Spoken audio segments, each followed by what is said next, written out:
Xalq artisti Faiq Ağayev canlı efirdə aparıcı Zümrüd Bədəlovaya irad bildirib. O, gün ortası verilişində qonaq olub.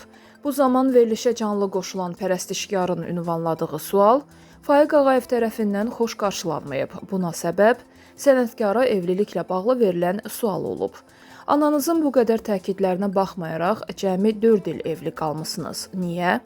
Daha sonra xalq artisti sualı cavablandırıb, lakin aparıcının bu mövzuları efirdə müzakirə etməsinə qınayıb. Mən Azad Azərbaycan Teleradio və Yayım şirkətinin Bədii Şurasının üzvü olaraq sənə irad bildirirəm və sənin simanda bütün həmkarlarına da. Audio-vizual şura da bildirib ki, efirdə ailə məişət məsələləri çox müzakirə olunmasın.